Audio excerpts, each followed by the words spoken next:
야, 할배, 반응 좀 해봐 죽은 거야? 왜 반응을 안 해? 내가 뭘 해도? 바람이 불어도 바위는 움직이지 않는다. 간결한 한마디였지만 강아지는 그 말의 의미를 곱씹었습니다. 그는 자리로 돌아가며 처음으로 혼란스러운 감정을 느꼈습니다. 왜 이 노인만은 자신을 두려워하지 않는 것일까? 그의 도발에 반응하지 않는 이유는 무엇일까? 다음 날 아침 강아지는 여느 때와 달리 정호산을 괴롭히지 않았습니다. 대신 멀리서 그를 관찰했습니다. 노인의 일거수일투족, 명상하는 모습, 책을 읽는 태도, 다른 수감자들과 간간히 나누는 대화까지. 사연을 듣고 난 후 각자의 의견을 댓글로 남겨주시기 바랍니다. 사소한 댓글이라도 사연자분에게 큰 힘이 될 수 있습니다. 각색될 수 있고 사연자분의 입장에서 구성될 수 있습니다. 철창으로 둘러싸인 서울 동부교정시설의 복도에 무거운 발소리가 울려 퍼졌습니다. 새로운 수감자 강아진이 교도관 2명의 호의를 받으며 걸어오고 있었습니다. 그는 190cm가 넘는 거구에 온몸에 문신을 한 채 냉랭한 눈빛으로 주변을 살폈습니다. 살인, 강도, 조직폭력배 활동 등 그의 이름 앞에 붙은 전과는 10손가락으로도 모자랐습니다. 교도관이 큰 소리로 외쳤습니다. 모두 자리에 앉아. 강아진이 발을 딛자 감방 안의 공기가 순식간에 얼어붙었습니다. 수감자들은 하나둘씩 그에게서 시선을 돌렸고 웅성거리던 소리도 사라졌습니다. 그의 이름과 악명은 이미 이곳에도 퍼져 있었습니다. 강아지는 주변의 반응에 만족한 듯 입꼬리를 올리며 감방을 둘러보았습니다. 그러나 구석에서 명상을 하고 있던 백발의 노인만이 유일하게 그를 신경 쓰지 않는 듯 했습니다. 노인은 눈을 감은 채 깊은 호흡에 집중하고 있었습니다. 강아지는 자신을 무시하는 듯한 노인의 태도에 눈썹을 찌푸렸습니다. 그는 자기 옆에 서 있던 왜소한 수감자의 멱살을 잡았습니다. 저 노인 뭐 하는 놈이야? 수감자는 떨리는 목소리로 대답했습니다. 정호산 할아버지요. 여기서 10년째 아무한테도 피해 안 주고 조용히 지내는 분입니다. 강아지는 수감자를 밀쳐내고 노인을 향해 성큼성큼 걸어갔습니다.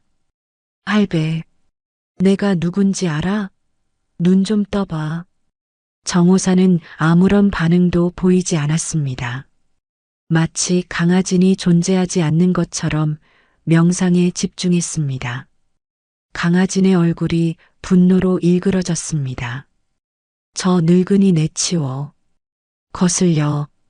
그의 말에 감방 안의 수감자들은 숨을 죽였지만 누구도 움직이지 않았습니다. 강아지는 주먹을 꽉 쥐었다 폈다 했지만 곧 다른 생각이 떠올랐는지 비웃듯 웃음을 지었습니다. 그는 노인 대신 다른 수감자들에게 눈길을 돌렸습니다. 여기서 자신의 세력을 키우는 것이 먼저라고 판단했던 것입니다. 오늘부터 내가 이제 방장해도 불만 없지?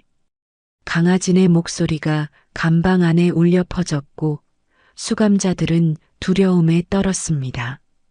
하지만 그가 모르는 사이 정호산의 입가에는 희미한 미소가 번졌습니다. 이것은 시작에 불과했습니다.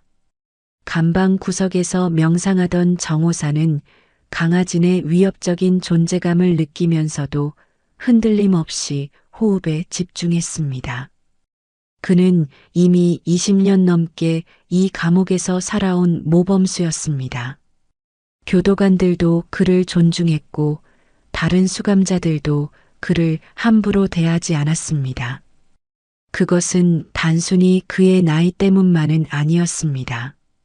정호산의 진짜 과거는 60년 전으로 거슬러 올라갔습니다. 1960년대 초 그는 특수부대 창설 멤버였습니다. 당시 그는 눈 깜짝할 사이에 적진의 침투에 임무를 완수하고 자취도 없이 사라진다 하여 그림자라는 별명으로 불렸습니다. 특히 베트남전에 참전했을 때는 정찰 임무 중 적에게 포위된 미군 부대를 구출하는 불가능해 보이는 작전을 성공시켜 피해 그림자라는 별명까지 얻었습니다. 전쟁의 참혹함을 겪은 정호사는 제대 후 평범한 삶을 갈망했습니다. 그는 서울의 작은 도서관에서 사서로 일하기 시작했고 그곳에서 문학을 가르치던 최지연과 운명적인 만남을 가졌습니다. 두 사람은 1년 후 결혼했고 서울 변두리에 작은 집을 마련해 평화로운 나날을 보냈습니다. 최지연과의 삶은 그에게 진정한 평화를 가져다 주었습니다. 전쟁의 기억과 피해 냄새를 지워준 유일한 존재였습니다. 하지만 행복은 오래가지 않았습니다. 결혼 5년 차 최지연이 갑작스러운 교통사고로 세상을 떠났습니다. 그날 이후 정호산의 삶은 다시 어둠 속으로 빠져들었습니다. 술에 의지하며 방황하던 그는 우연히 옛 전우를 만났고 그를 통해 사설 경호업체에 취직하게 되었습니다. 정호산의 특수기술은 곧 지하세계에도 알려졌고 그는 점차 위험한 일에 연루되기 시작했습니다. 처음에는 단순한 경호 업무였지만 시간이 지날수록 불법적인 일에 가담하게 되었습니다. 과거의 피해 그림자가 다시 그의 삶을 지배하기 시작한 것입니다. 마침내 15년 전 정호사는 대형 기업의 비리를 캐던 한 검사를 제거해달라는 의뢰를 받았습니다. 오랜 세월 감정을 억누르며 살아온 그였지만 이 일만큼은 양심의 가책을 느꼈습니다. 결국 그는 의뢰를 거절했고 오히려 그 검사에게 모든 정보를 넘겼습니다. 그러나 지하세계의 배신자가 된 정호사는 곧 보복의 대상이 되었습니다. 그는 자신을 죽이러 온 킬러들과 맞서 싸우다 2명을 죽이고 말았습니다. 법정에 선 그는 자신의 모든 죄를 고백했고 살인죄로 종신형을 선고받았습니다. 내가 죽인 사람들은 결국 나와 같은 사람들이었어. 그들도 나처럼 누군가의 도구였을 뿐이지. 감옥에서 정호사는 불교에 심취했고 명상을 통해 내면의 평화를 찾아갔습니다. 그는 더 이상 과거의 피해 그림자가 아니었습니다. 그저 자신의 죄를 참회하며 남은 생을 보내려는 노인일 뿐이었습니다. 강아진이 들어온 그날 밤 정호사는 오랜만에 최지연의 꿈을 꾸었습니다. 꿈속에서 그녀는 미소를 지으며 말했습니다. 아직 당신이 해야 할 일이 남아 있어요. 당신은 알고 있잖아요. 정호사는 깊은 한숨을 내쉬며 눈을 떴습니다. 감방 천장을 바라보며 그는 무언가를 직감했습니다. 강아진의 등장은 단순한 우연이 아니었습니다. 그의 마지막 사명이 시작된 것인지도 모른다는 생각이 들었습니다. 정호산이 종신형을 선고받은 것은 자신이 저지른 살인에 대한 응당한 대가였습니다. 하지만 그가 감옥에서 참회하며 보낸 세월 속에는 또 다른 어둠이 숨겨져 있었습니다. 과거를 돌이켜보면 그의 인생을 완전히 바꿔놓은 사건은 최지연의 죽음이었습니다. 최지연의 교통사고는 사실 의문점이 많은 사건이었습니다. 당시 경찰 조사에 따르면 그녀는 횡단보도를 건너다 과속 차량에 치여 즉사했습니다. 그러나 목격자들의 증언은 서로 달랐고 CCTV는 고장으로 작동하지 않았습니다. 정호사는 아내의 죽음이 단순한 사고가 아니라는 직감이 들었지만 증거가 없었습니다.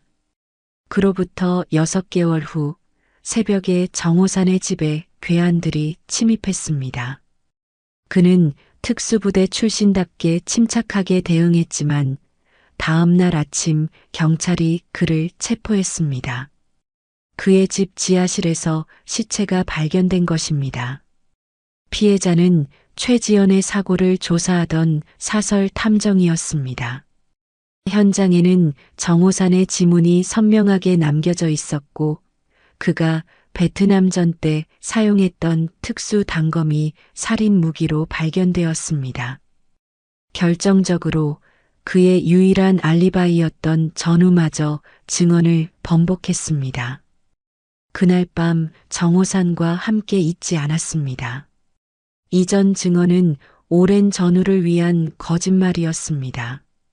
재판 과정에서 검찰은 정호산이 아내의 죽음에 대한 조사를 방해하기 위해 탐정을 살해했다고 주장했습니다.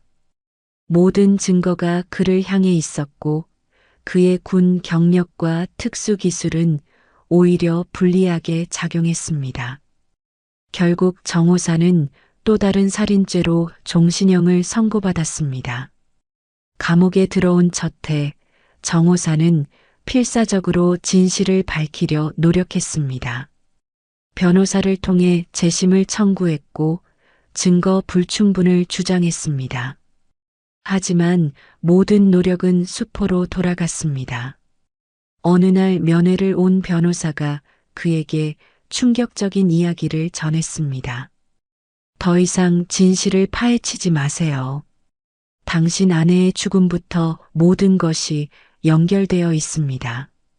아주 위험한 자들이 관여하고 있어요.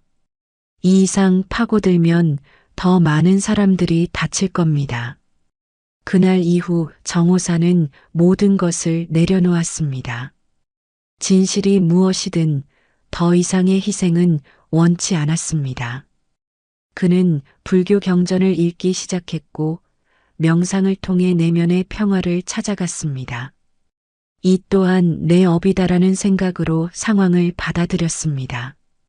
감옥에서의 세월은 그를 완전히 다른 사람으로 변화시켰습니다. 처음 5년간 그는 주로 도서관에서 시간을 보냈습니다. 방대한 양의 책을 읽으며 마음의 평온을 찾아갔습니다. 특히 불교 철학과 명상에 깊이 빠져들었고 감옥 생활 10년 차에는 교도소 내 명상 프로그램을 직접 이끌기 시작했습니다. 다른 재소자들에게 정호사는 존경의 대상이었습니다. 그의 조용한 위엄과 지혜는 폭력적인 감옥 환경 속에서도 특별한 존재감을 발휘했습니다. 교도관들도 그를 신뢰했고 종종 문제가 있는 수감자들의 상담을 그에게 부탁하기도 했습니다. 분노는 독이다. 내가 마시고 상대방이 죽기를 바라는 독약과 같다. 이것은 정호산이 자주 하던 말이었습니다. 그는 자신의 과거와 분노를 완전히 내려놓고 현재의 순간에 집중하는 법을 배웠습니다. 감옥은 그의 몸을 가두었지만 그의 정신은 오히려 자유로워졌습니다. 그렇게 20년의 세월이 흘렀고 70세가 된 정호사는 감옥에 살아있는 전설이 되었습니다. 새로운 수감자들이 오면 모두 그에 대한 이야기를 듣게 되었고 대부분은 그를 존중했습니다. 그러나 강하진의 등장은 이 평화로운 균형을 깨뜨렸습니다. 강하진이 감옥에 들어온 그날 밤 정호사는 오랜만에 악몽을 꾸었습니다. 꿈속에서 최지연은 피에 젖은 채 그를 바라보며 말했습니다. 진실은 아직 묻혀 있어요. 당신이 그것을 찾아야 해요. 정호사는 식은땀을 흘리며 깨어났습니다. 그는 어둠 속에서 강아진의 기척을 느꼈습니다. 무언가 익숙한 그러나 오래전에 잊었던 감각이 그를 뒤덮었습니다. 마치 과거의 그림자가 다시 그를 찾아온 것 같았습니다. 강아진이 감옥에 들어온 지 일주일이 지났습니다. 그 짧은 시간 동안 그는 419호 감방의 분위기를 완전히 장악했습니다. 교도관들이 순찰을 돌 때만 잠시 얌전해질 뿐 나머지 시간에는 자신만의 질서를 세웠습니다. 감방 내에서 가장 넓은 공간을 차지했고 다른 수감자들은 그의 눈치를 보며 행동했습니다. 가장 약해 보이는 수감자 2명은 강아진의 심부름꾼이 되었습니다. 그들은 강아진의 빨래를 대신하고 식사 시간에 가장 좋은 반찬을 그에게 가져다 주었습니다. 누구도 감히 반항하지 못했습니다. 간혹 불만을 품은 수감자가 있더라도 강아진의 주먹 한 방이면 모든 것이 해결되었습니다. 그러나 한 가지 강아진의 마음에 들지 않는 것이 있었습니다. 바로 감방 구석에서 조용히 명상을 하는 정호산이었습니다. 강아진이 아무리 감방을 장악해도 정호산만은 그에게 눈길 한 번 주지 않았습니다. 마치 그가 존재하지 않는 것처럼 행동했습니다. 처음에는 그저 무시하려 했지만 시간이 지날수록 강아진의 짜증은 커져갔습니다. 감방 내 모든 사람이 자신을 두려워하는데 유독 노인만 달랐습니다. 어느 날 점심시간 강아지는 정호산의 테이블로 걸어갔습니다. 할배, 그 자리 내가 앉고 싶은데. 정호산은 묵묵히 자신의 식사를 마저 했습니다. 강아진의 얼굴이 붉어졌습니다. 그는 발로 테이블을 걷어찼고 정호산의 밥그릇이 바닥에 떨어져 깨졌습니다. 감방 내 모든 수감자들이 숨을 죽였습니다. 정호산은 천천히 일어나 깨진 그릇 조각을 주었습니다. 그의 표정에는 어떤 분노도 없었습니다. 오히려 담담했습니다. 그는 말없이 자리를 비켜주고 구석으로 돌아갔습니다. 이 사건 이후 강아지는 본격적으로 정호산을 괴롭히기 시작했습니다. 다음 날 아침 강아지는 물이 담긴 컵을 일부러 정호산의 담요 위에 엎질렀습니다. 정호산은 그저 젖은 담요를 말리러 갔을 뿐 아무 말도 하지 않았습니다. 또 다른 날에는 정호산이 명상을 하고 있을 때 강아진이 일부러 그의 발을 밟고 지나갔습니다.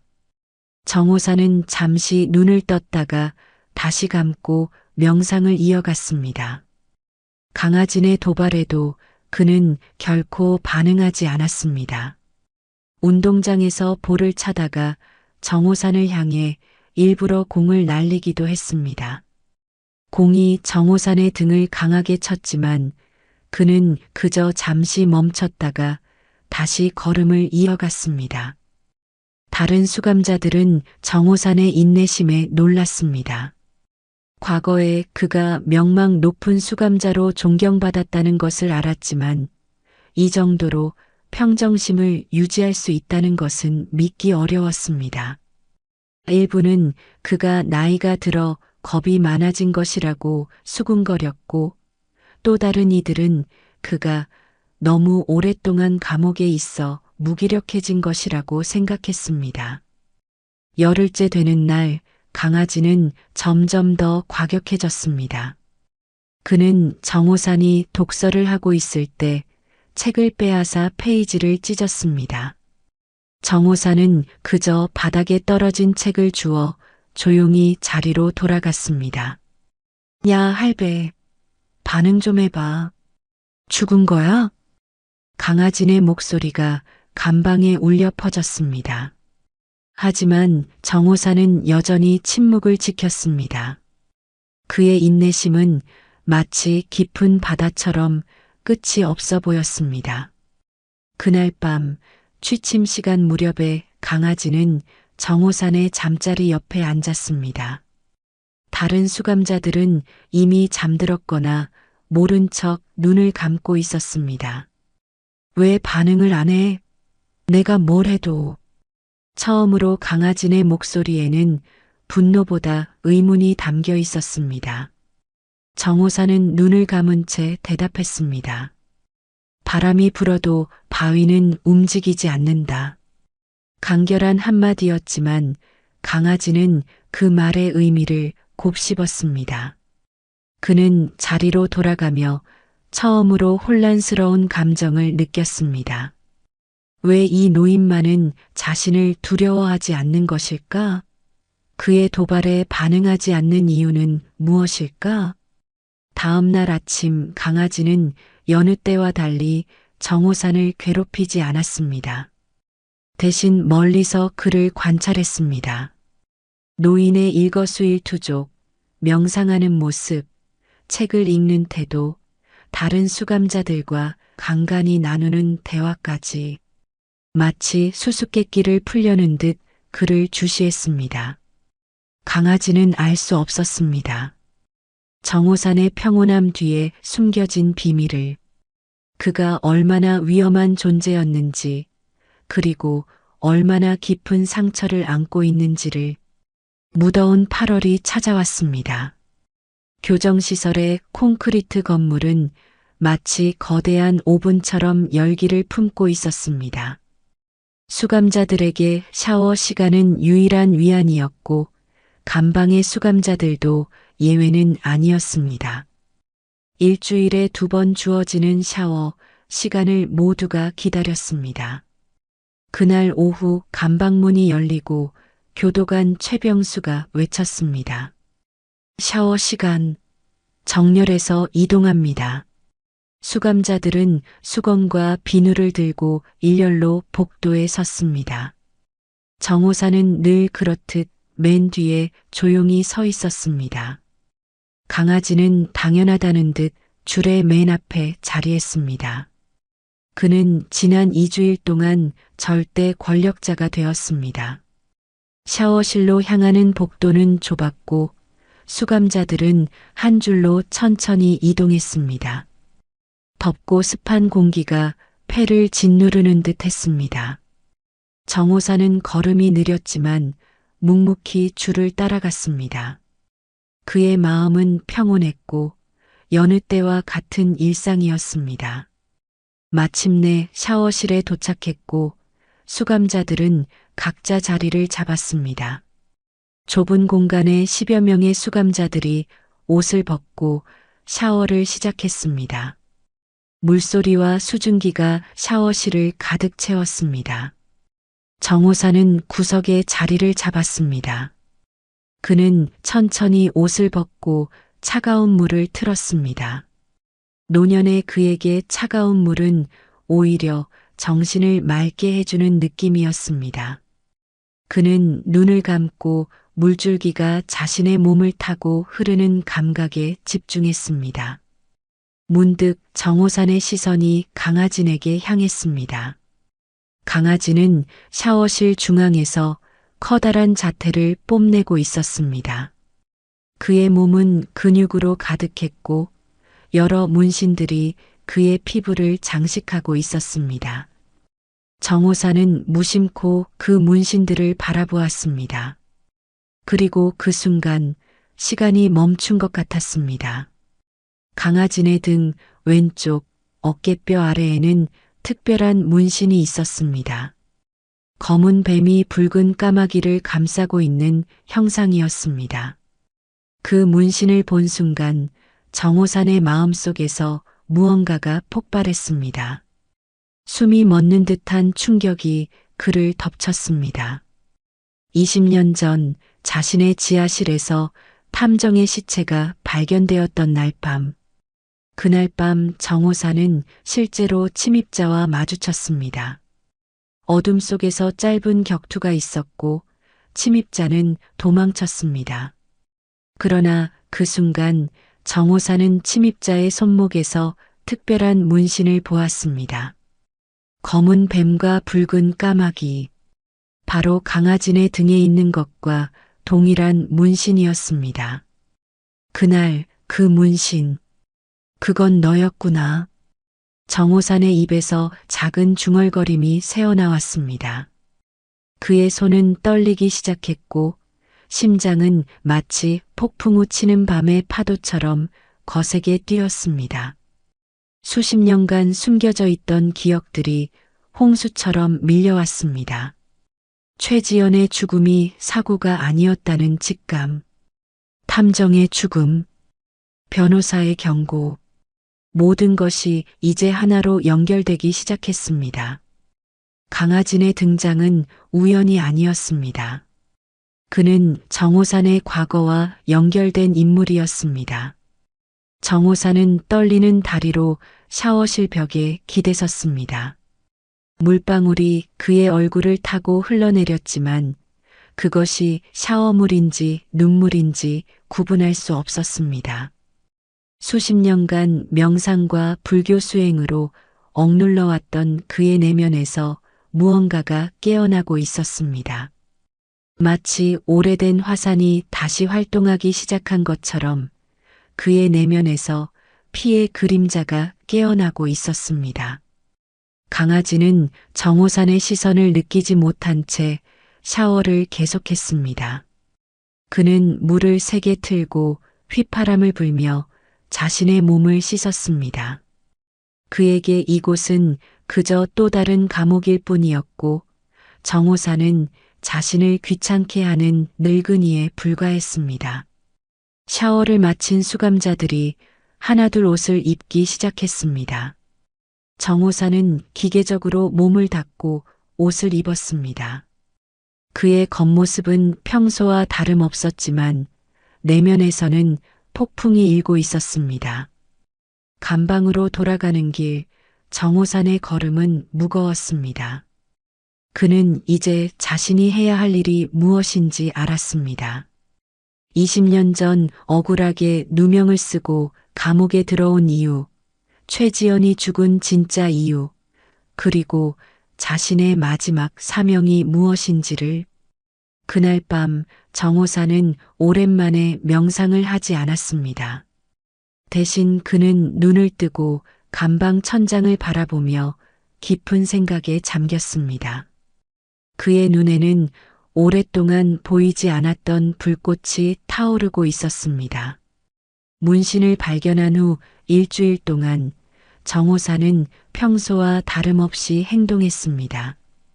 그는 여전히 아침에 일어나 명상을 했고 도서관에서 책을 읽었으며 다른 수감자들과 차분히 대화를 나눴습니다. 그러나 그의 내면은 완전히 달라져 있었습니다. 오랫동안 잠들어 있던 피의 그림자가 깨어나 그의 모든 감각을 날카롭게 만들었습니다. 그는 강아진을 면밀히 관찰했습니다.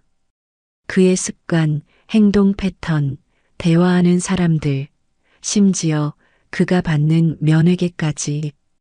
정호산은 모든 정보를 머릿속에 저장했습니다. 아무도 그의 이런 변화를 눈치채지 못했습니다. 8월의 마지막 주 월요일, 점심시간이 찾아왔습니다.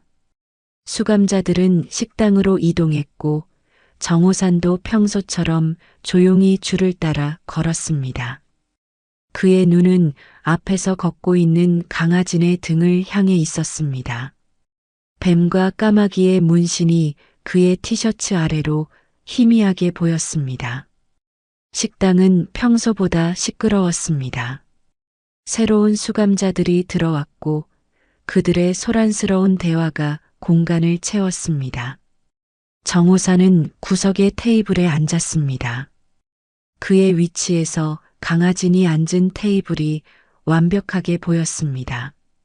식사가 절반쯤 진행되었을 때 강아진이 갑자기 자리에서 일어났습니다. 그는 직접 정호산의 테이블로 걸어왔습니다. 최근 며칠간 괴롭히지 않았던 터라 정호산은 약간 놀랐습니다. 그러나 그의 표정은 여전히 평온했습니다. 할배, 오늘은 반응 좀 해봐. 배 안 고파?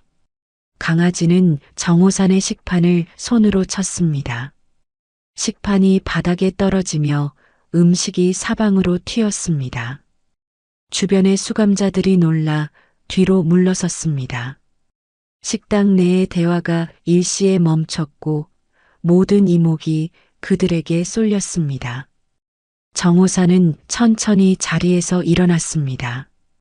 그의 움직임에는 평소와 다른 날카로움이 있었습니다. 70세의 노인이라고는 믿기 어려울 정도로 그의 자세는 단단하고 균형이 잡혀 있었습니다. 이 자리에 앉지. 정호산의 목소리는 조용했지만 강철 같은 단단함이 담겨 있었습니다. 강아지는 의아한 표정을 지으며 비웃었습니다. 뭐, 할배가 갑자기 용기가 생겼나? 그 순간 정호산의 움직임은 번개처럼 빨랐습니다. 아무도 그가 어떻게 움직였는지 정확히 보지 못했습니다. 다만 결과만 볼 수 있었을 뿐입니다. 강아지의 손목이 정호산에게 붙잡혔고 다음 순간 그는 테이블 위에 엎드린 채 움직일 수 없었습니다. 정호산은 단 한 동작으로 그를 완벽하게 제압했습니다. 식당은 완전한 침묵에 빠졌습니다. 교도관들조차 충격에 빠져 즉각 대응하지 못했습니다. 정호사는 강아지의 귓가에 입을 가까이 대고 속삭였습니다. 21년 전 마포구 아파트 703호. 그날 밤 내 아내를 죽인 건 너였지. 강아지의 얼굴이 창백해졌습니다. 그는 그 주소를 기억했습니다. 20대 초반 그가 조직의 심부름꾼으로 일하던 시절의 일이었습니다. 그의 첫살인 임무였습니다. 어떻게?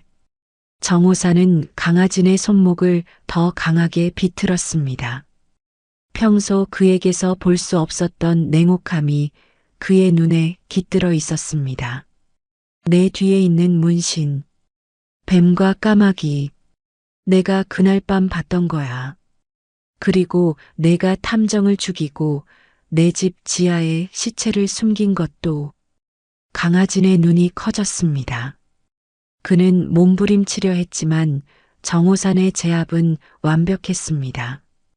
감옥에서 20년을 보낸 노인이라고는 믿기 어려울 정도로 그의 힘과 기술은 날카로웠습니다. 그건 명령이었어. 난 그저 시키는 대로. 정호사는 강아지의 귓가에 더 가까이 입을 댔습니다. 누구의 명령이었지? 강아지는 숨을 헐떡였습니다. 공포가 그의 눈에 서렸습니다. 최영민, 태평양 그룹 회장. 당신 아내가 그의 비리를 조사하고 있었어. 탐정은 증거를 찾았고 당신에게 누명을 씌운 것도 계획의 일부였어. 정호산의 눈이 일순간 격렬한 분노로 타올랐다가 이내 차분해졌습니다. 그는 오랫동안 의심했던 진실을 마침내 확인했습니다. 최지연이 도서관에서 일하면서도 비밀리에 조사해온 대기업의 비리. 그녀의 죽음이 단순한 사고가 아니었다는 직감이 옳았습니다. 경비대, 싸움이다. 교도관들이 마침내 상황을 인지하고 달려왔습니다. 정호사는 천천히 강아지를 놓았습니다. 그는 아무런 저항 없이 교도관들에게 체포되었습니다. 그의 표정은 다시 평온해졌지만 눈에는 결의가 가득했습니다. 강아지는 테이블에서 미끄러져 바닥에 주저앉았습니다. 그의 얼굴은 공포로 일그러져 있었습니다. 그는 방금 자신이 무엇을 마주했는지 깨달았습니다. 전설의 피의 그림자, 그가 바로 정호산이었습니다. 정호산은 교도관들에게 이끌려 나가며 마지막으로 강아지를 돌아보았습니다. 더 이상 그는 명상하는 노인이 아니었습니다. 그의 눈에는 복수의 불꽃이 타오르고 있었습니다. 식당에서의 사건 이후 정호사는 독방에 격리되었습니다. 교도소 규정상 폭력 사태를 일으킨 수감자는 징계를 받아야 했기 때문입니다. 그는 좁은 공간에 혼자 갇혔습니다. 침대 하나와 화장실만 있는 공간이었지만 정호산에게는 오히려 평화로운 시간이었습니다. 그는 침대에 앉아 명상을 했습니다. 이제 그의 명상은 평화를 찾기 위한 것이 아니었습니다. 20년 만에 깨어난 피의 그림자는 과거의 기억과 기술을 되살리고 있었습니다. 베트남 정글에서 적을 기다리던 시간, 완벽한 암살을 위해 호흡을 조절하던 순간, 그 모든 기억이 생생하게 돌아왔습니다. 3일이 지난 후 교도소장 김민철이 정호산의 독방을 찾아왔습니다. 그는 정호산과 오랫동안 알고 지낸 사이였고 그의 모범적인 수감 생활을 높이 평가했습니다. 무슨 일이 있었던 거요, 정씨? 20년 동안 한 번도 문제를 일으킨 적이 없었는데. 정호사는 깊은 한숨을 내쉬었습니다. 그는 김 소장에게 자신이 알게 된 진실을 간략하게 설명했습니다. 아내의 죽음, 누명, 그리고 강아진과의 연결고리까지. 김 소장은 충격을 받은 표정으로 그의 이야기를 들었습니다. 그래서 그 젊은 놈이 자백을 했다는 거요? 네, 하지만 더 확실한 증거가 필요합니다. 김 소장은 잠시 생각에 잠겼다가 고개를 끄덕였습니다. 강아진이 당신과 대화하길 원합니다. 교도관 감시하에 만남을 허락할게요. 그리고 이 일이 진짜라면 재심 청구를 도와드리겠습니다. 다음 날 정호사는 면회실로 안내되었습니다. 테이블 건너편에 강아진이 앉아 있었습니다. 그의 얼굴은 창백했고 눈에는 공포가 서려 있었습니다. 2명의 교도관이 문 앞에서 그들을 감시했습니다. 정호산이 자리에 앉자 강아지는 몸을 움츠렸습니다. 그의 목소리는 떨렸습니다. 당신이 정말 피의 그림자군요. 전설로만 들었는데. 정호사는 아무 말도 하지 않고 그를 바라보았습니다. 그의 눈빛만으로도 강아진의 등줄기에 식은땀이 흘렀습니다. 제가 모든 걸 말할게요. 최영민이 시킨 일이었어요. 그는 태평양 그룹의 회장이었고 당신의 아내가 그의 비리를 조사하고 있었어요. 환경오염, 불법 폐기물 처리, 정치인 매수, 모든 증거를 그녀가 찾아냈어요. 정호산의 호흡이 잠시 멈췄습니다. 최지연은 도서관에서 일하면서도 비밀리에 환경 저널리스트로 활동했었습니다. 그녀가 위험한 일을 하고 있다는 것을 정호사는 전혀 알지 못했습니다. 그들은 처음에는 그녀를 매수하려 했어요. 하지만 실패했죠. 그래서 제가 투입됐어요. 그때 저는 갓 조직에 들어온 신참이었어요. 그녀를 제거하고 당신에게 누명을 씌우는 것이 제 첫 임무였어요. 강아진의 목소리가 흔들렸습니다. 그는 눈물을 참으며 계속했습니다. 최영민은 당신의 군 경력을 알았어요. 피의 그림자가 자신의 아내를 죽였다는 의혹이 제기되면 누구도 의심하지 않을 거라고 생각했죠. 완벽한 계획이었어요. 정호사는 침묵을 지켰습니다. 그의 내면에서는 분노의 파도가 일었지만 표면적으로는 고요했습니다. 저를 용서해 주세요. 제가 옳지 않은 일을 했다는 걸 알아요. 당신에게 누명을 씌운 것도, 탐정을 죽인 것도 모두 잘못된 일이었어요. 강아지는 흐느끼며 고개를 숙였습니다. 한때 감옥의 권력자였던 그는 이제 한 노인 앞에서 무너지고 있었습니다. 정호사는 천천히 입을 열었습니다. 너를 용서하지 않는다. 하지만 내가 여기서 벗어나 다른 삶을 산다면 그때는 마음으로 널 놓아주겠다. 강아지는 고개를 들어 정호산을 바라보았습니다. 그의 눈에는 절박함이 가득했습니다. 제가 도울게요. 최영민에 대한 것, 그가 시킨 모든 일들, 증거가 있는 장소까지 모든 것을 말할게요. 검찰에 증언할게요. 정호사는 잠시 생각에 잠겼습니다. 20년간 명상을 통해 얻은 평화와 방금 깨어난 복수심 사이에서 그는 갈등했습니다. 그러나 마침내 그는 결심했습니다. 살인은 쉽다. 하지만 용서는 그것은 평생의 수행이다. 그는 자리에서 일어났습니다. 교도관에게 면회를 마치겠다는 신호를 보냈습니다. 그러나 문을 나서기 전 강아지를 향해 마지막으로 말했습니다. 모든 증거를 제공해. 그리고 최영민이 내 아내에게 한 일에 대해 증언해. 그것이 내가 용서받을 수 있는 유일한 길이다. 정호사는 고개를 돌려 면회실을 나섰습니다. 그의 발걸음은 20년 전보다 더 가벼웠습니다. 진실을 알게 된 이상, 이제 그에게는 할 일이 있었습니다. 억울한 누명을 벗고 아내의 원수를 갚는 것. 그것이 피의 그림자의 마지막 임무였습니다.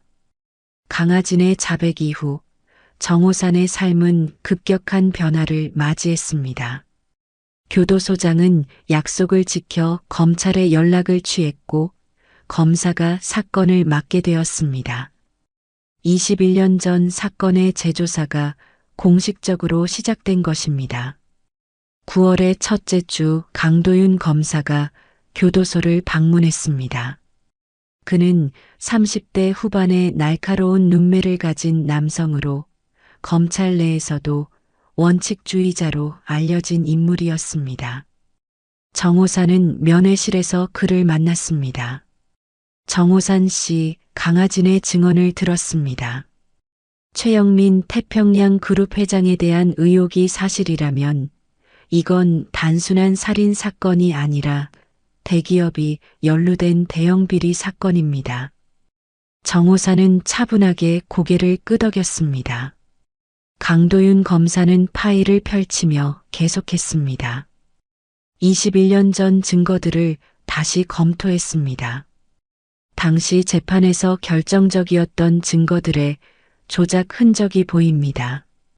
특히 귀하의 지하실에서 발견된 탐정의 시체와 관련해 법의학 분석에 의문점이 많습니다. 검사는 21년 전 현장 사진들을 보여주었습니다.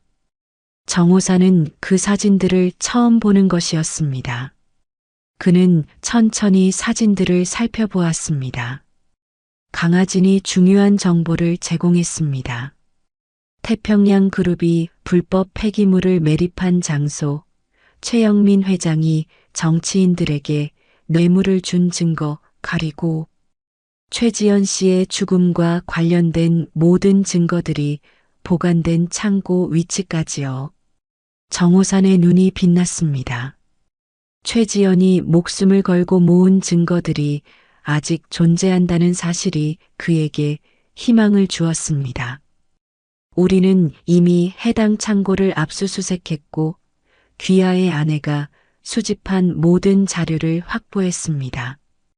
그녀는 정말 용감한 분이셨습니다.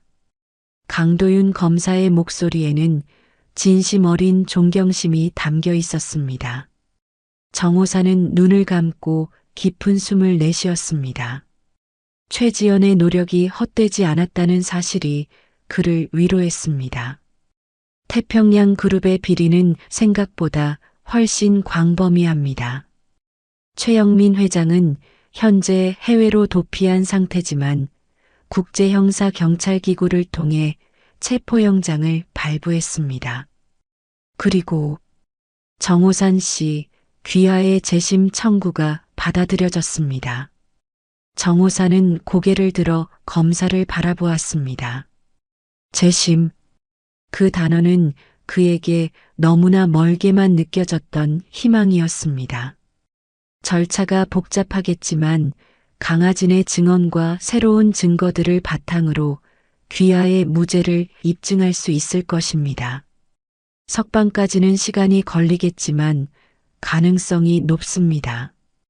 이 소식은 교도소 내에 빠르게 퍼졌습니다. 419호 감방으로 돌아온 정호산을 수감자들이 달리 대하기 시작했습니다. 이전에도 그는 존경받는 인물이었지만 이제는 그 존경이 경외심으로 바뀌었습니다. 피의 그림자의 전설이 사실이었고 게다가 그는 억울한 누명을 쓴 무고한 사람이었다는 사실이 밝혀졌기 때문입니다. 강아지는 다른 교도소로 이감되었습니다.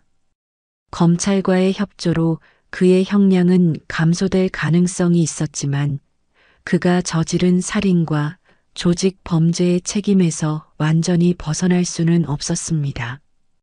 떠나기 전 그는 정호산에게 마지막 인사를 했습니다. 내가 당신에게 한 모든 일 정말 미안합니다. 당신이 말한 대로 용서는 평생의 수행이라는 걸 이제 알겠습니다. 정호산은 그에게 고개를 끄덕였을 뿐 더 이상의 말은 하지 않았습니다. 10월이 되자 정호산의 이야기는 교도소 담장을 넘어 바깥 세상까지 알려지기 시작했습니다. 언론에서는 21년 만에 밝혀진 억울한 누명이라는 제목으로 그의 사연을 보도했습니다. 베트남전 영웅 피의 그림자가 대기업의 음모로 감옥에 갇혔다가 21년 만에 진실이 밝혀졌다는 이야기는 많은 사람들의 공분을 샀습니다. 하지만 정호산에게 석방은 더 이상 가장 중요한 문제가 아니었습니다. 그는 이미 자신만의 방식으로 자유를 찾았습니다. 최지연의 죽음에 대한 진실이 밝혀졌고 그녀의 노력이 헛되지 않았다는 사실만으로도 그는 평화를 느꼈습니다. 교도소 도서관에서 그는 여전히 명상을 했습니다. 하지만 이제 그의 명상은 과거의 고통을 잊기 위한 것이 아니라 새로운 미래를 준비하기 위한 것이었습니다. 감옥 밖의 세상은 그에게 낯설었고 70대의 노인으로서 새 삶을 시작한다는 것은 두려운 일이었습니다.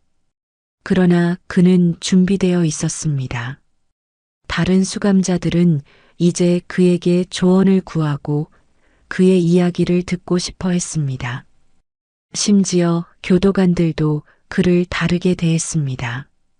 그는 감옥 내에서 일종의 현자가 되었습니다. 감방에서 그는 이제 모든 수감자들의 존경을 받으며 그의 삶의 교훈은 많은 이들에게 영감을 주었습니다. 11월 초 정호산의 재심 첫 공판이 열렸습니다. 법정은 방청객들로 가득 찼고 언론의 관심도 뜨거웠습니다. 정호산은 차분하게 증언대에 섰습니다. 그의 목소리는 흔들림 없이 21년 전의 진실을 이야기했습니다. 그리고 재판은 예상보다 빠르게 진행되었습니다. 석방의 가능성은 이제 현실이 되어가고 있었습니다. 하지만 정호산에게 진정한 자유는 이미 찾아와 있었습니다. 그것은 진실을 알게 된 순간 그의 마음속에서 이미 시작된 새로운 여정이었습니다. 겨울이 시작되었습니다. 11월 말 첫눈이 내린 날 정호산의 재심은 마무리 단계에 접어들었습니다. 검찰은 모든 증거를 법원에 제출했고 강하진의 증언도 녹취되었습니다. 태평양 그룹의 비리 수사는 별도로 진행되고 있었지만 정호산의 무고함을 입증하는 과정은 거의 완료되었습니다. 그날 밤 419호 감방은 평소보다 조용했습니다. 추위 때문에 수감자들은 일찍 담요를 뒤집어 쓰고 잠자리에 들었습니다. 정호사는 창가에 누워 창살 너머로 내리는 눈을 바라보았습니다. 하얀 눈송이들이 어둠 속에서 춤을 추는 모습이 아름다웠습니다. 그는 지난 몇 개월간 있었던 일들을 생각했습니다. 강아진의 등장, 문신의 발견, 진실의 밝혀짐, 그리고 다가오는 석방까지 마치 긴 소설의 마지막 장을 읽는 기분이었습니다. 21년이라는 긴 시간 동안 감옥에서 살면서 그는 자신의 인생이 이렇게 극적으로 바뀔 것이라고 상상하지 못했습니다. 깊은 생각에 잠긴 채 정호사는 어느새 잠에 빠져들었습니다. 그리고 꿈속에서 그는 최지연을 만났습니다. 꿈속의 장소는 그들이 처음 만났던 도서관이었습니다. 햇살이 창문을 통해 쏟아져 들어오고 책장 사이로 먼지 입자들이 반짝이며 떠다녔습니다. 최지연은 책상 앞에 앉아 있었습니다. 그녀는 21년 전과 똑같은 모습이었습니다. 밝은 미소, 지혜로운 눈빛, 그리고 항상 그녀의 왼쪽 귀 뒤에 꽂혀 있던 연필까지. 정호사는 천천히 그녀에게 다가갔습니다. 그의 발걸음은 가벼웠고 마치 젊은 시절로 돌아간 것 같은 느낌이 들었습니다. 지연 씨, 그가 부르자 최지연이 고개를 들었습니다. 그녀는 화사하게 마치 모든 세상의 빛을 담은 것처럼 밝게 웃었습니다. 호산 씨 앉으세요. 오래 기다렸어요. 정호사는 그녀 앞에 앉았습니다. 그의 손이 떨렸습니다. 21년 동안 꿈에서조차 이렇게 선명하게 그녀를 만난 적이 없었습니다. 지연 씨, 나는 당신이 하던 일을 몰랐어요. 위험한 일을 당신 혼자서. 최지연은 고개를 저었습니다. 그녀의 눈에는 어떤 비난도 없었습니다. 제가 선택한 일이었어요. 그들의 비리를 밝히는 것이 제 사명이라고 느꼈거든요. 다만 당신을 위험에 빠뜨리게 될 줄은 몰랐어요. 정호사는 고개를 숙였습니다. 그동안 품어왔던 모든 슬픔과 죄책감이 물밀듯이 밀려왔습니다. 21년이나 걸렸어요. 진실을 알아내는데 당신을 지키지 못해서, 당신의 정의를 이루지 못해서. 최지연은 부드럽게 손을 내밀어 정호산의 손을 잡았습니다. 그녀의 손은 따뜻했고 너무나 실제 같았습니다. 호산 씨, 이제 괜찮아요. 당신은 충분히 잘했어요.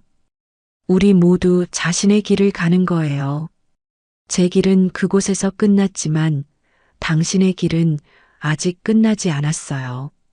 그녀의 말에 정호산의 눈에서 눈물이 흘러내렸습니다. 그것은 슬픔의 눈물이 아니라 해방감의 눈물이었습니다. 그는 마침내 자신의 과거, 그리고 자신을 용서할 수 있게 되었습니다. 이제 당신은 자유예요, 호산 씨. 저도 당신도. 우리 둘 다요. 최지연의 형체가 점점 흐려지기 시작했습니다. 도서관의 빛이 그녀를 감싸고 그녀의 미소만이 선명하게 남았습니다. 잊지 마세요. 당신은 혼자가 아니에요. 그리고 당신은 늘 자유로웠어요. 정호사는 손을 뻗어 그녀를 잡으려 했지만 그녀는 이미 빛 속으로 사라지고 있었습니다. 그의 마지막 말이 꿈속에 울려 퍼졌습니다. 고마워요, 지연 씨. 당신이 있어 내 삶은 의미가 있었습니다.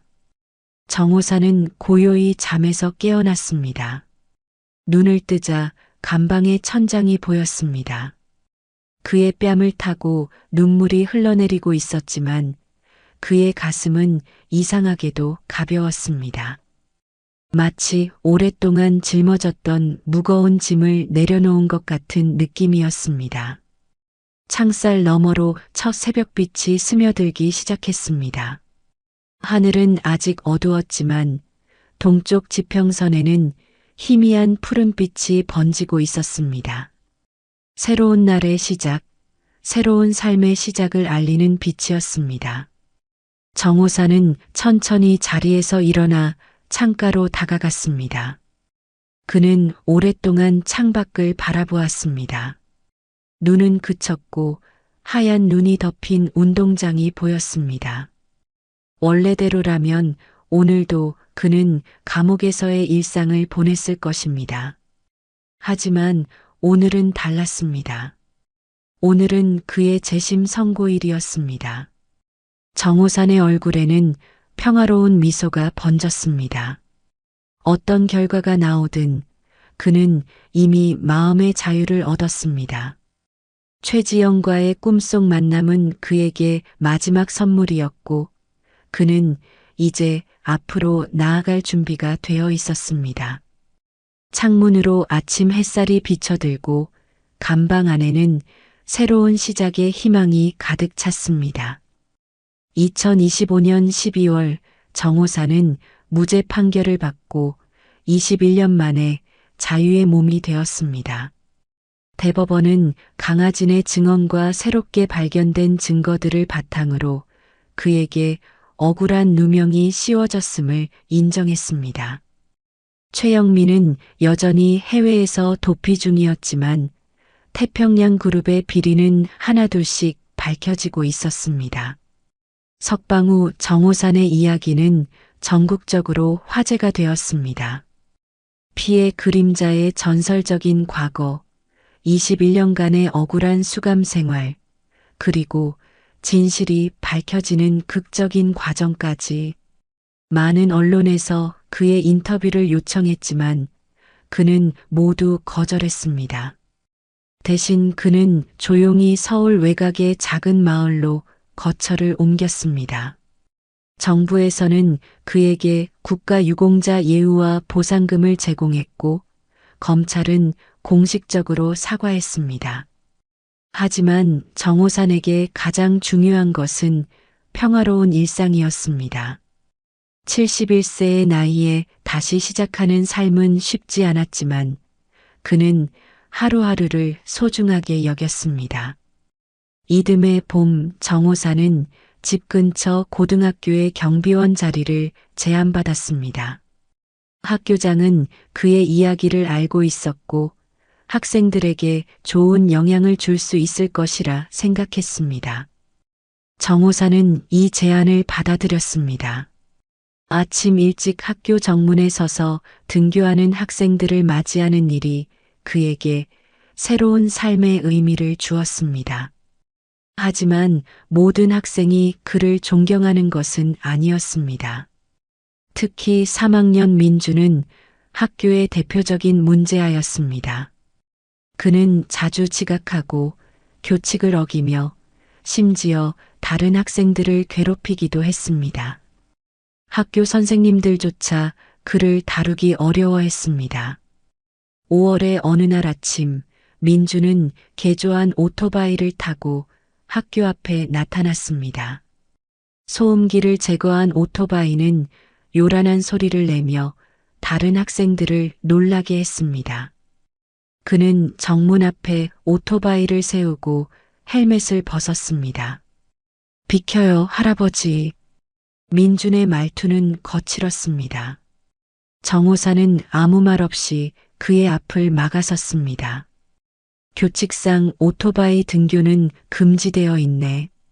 민주는 비웃으며 담배를 꺼내 물었습니다. 그는 도발적인 눈빛으로 정호산을 노려보았지만 예상과 달리 정호산의 눈에서는 두려움이 아닌 평온함과 단호함이 느껴졌습니다. 민주는 처음 보는 이 노인의 존재감에 순간 주춤했습니다. 정호산의 눈빛은 평온했지만 어딘가 깊은 곳에서 오는 위험이 느껴졌습니다.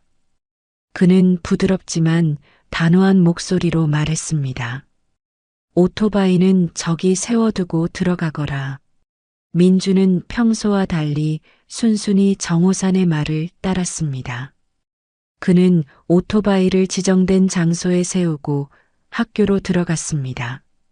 하지만 그날 이후 민주는 매일 정호산을 주시하기 시작했습니다. 이 노인에게서 느껴지는 특별한 분위기가 그의 호기심을 자극했습니다. 일주일 후 정호산은 평소보다 일찍 출근했습니다. 그는 작은 도시락 통을 들고 있었습니다. 학교 뒤편에서 민준이 담배를 피우고 있는 것을 발견하고 그에게 다가갔습니다. 아침은 먹었나? 민주는 대답 대신 담배를 바닥에 버렸습니다. 정호사는 도시락을 그에게 건넸습니다. 건강한 몸에서 건강한 정신이 나온다. 아침은 꼭 먹어야 해. 민주는 처음에는 거부했지만 정호산이 자리를 뜬 후 결국 도시락을 열어보았습니다. 단순하지만 정성이 담긴 음식이었습니다.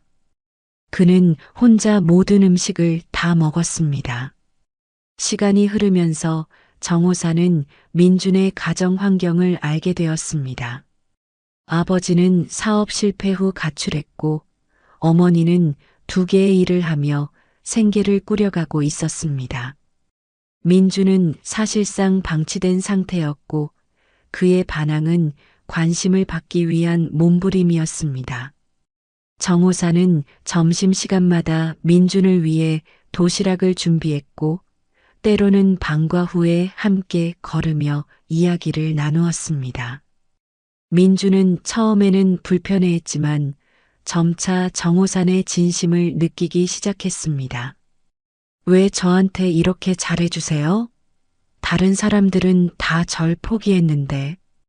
어느 날 민준이 물었습니다. 정호사는 잠시 생각에 잠겼다가 대답했습니다. 나도 한때 길을 잃었던 적이 있네. 그때 누군가 내게 손을 내밀어줬다면 내 인생이 달라졌을지도 모르지.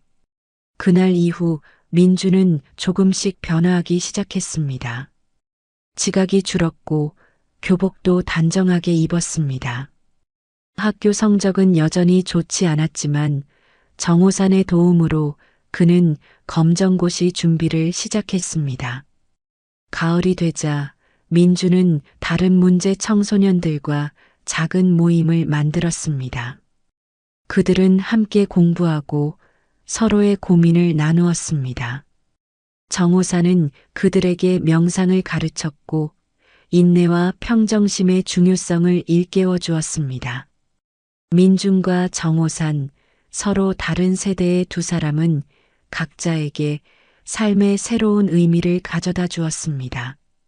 정호산에게 민준은 그가 놓쳤던 가족과 같은 존재가 되었고 민준에게 정호산은 결코 만난 적 없는 진정한 어른의 모습을 보여주었습니다. 선생님, 제가 대학에 가면 법을 공부할래요.